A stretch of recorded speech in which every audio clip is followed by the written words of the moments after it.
Ya udah, sabar ya. Mengenal sosok nenek Eni yang diusir cucu dan mantu dari rumah, punya 2 anak tapi terpaksa tinggal di Dinsos.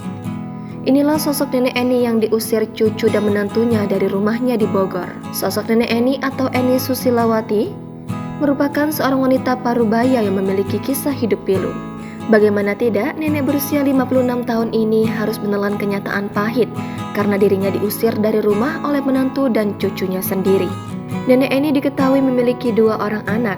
Ia awalnya menetap di Jakarta bersama anak perempuan, menantu dan cucunya. Nama saya Eni Susilawati, umur 56 tahun. 56 tahun.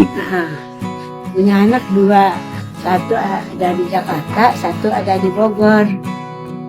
Ya, selama ini nenek tinggal di Jakarta, kerja ya.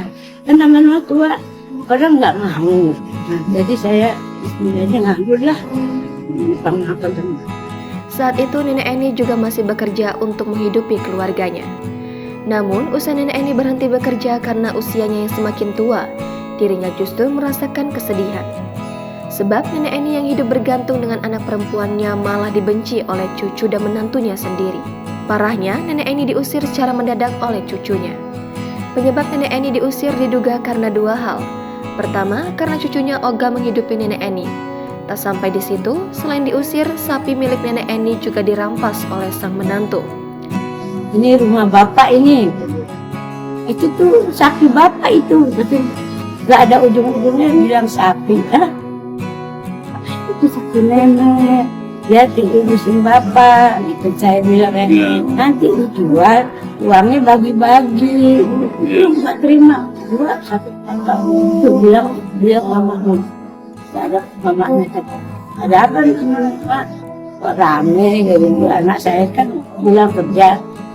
Keluarin anakmu aku usir. Nana, itu kan mama saya itu.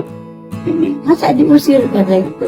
Ya dia gara-gara sapi aku diusir. Aku gitu aja.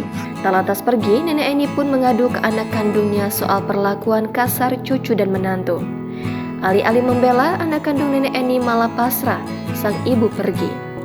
Segera pergi dari rumah anaknya, nenek Eni pun beranjak ke Bogor. Di sini, nenek Eni berharap bisa mendapatkan tumpangan hidup. Namun, angan-angan nenek Eni pupus kala bertemu sang menantu perempuan. Setibanya di Bogor, nenek Eni justru dimaki-maki oleh menantunya. Usai bercerita soal menantunya yang tinggal di kota Bogor, tangis nenek Eni pecah. Sebab akibat kedatangan nenek Eni ke rumah menantunya itu kini ogah pulang ke rumah. Cucu nenek Eni itu pun bertanya ke sang ayah kenapa mamanya tidak pulang ke rumah. Tak kuat menerima situasi memilukan itu, nenek Eni kembali kabur. Kini nenek Eni memilih untuk tinggal di Dinsos Kota Bogor. Selain itu, saat ini diketahui jika nenek Eni bertemu Kepala Bidang Rehab Sos pada Dinsos Kota Bogor, Dodi Wahyudin. Kisah nenek Eni yang memilukan dibagikan Dodi Wahyudin di laman media sosialnya. Dodi lantas mengirimkan pesan ke anak kandung nenek Eni agar menjemput ibunya itu di Dinsos Kota Bogor. Download Tribun X sekarang, menghadirkan lokal menjadi Indonesia.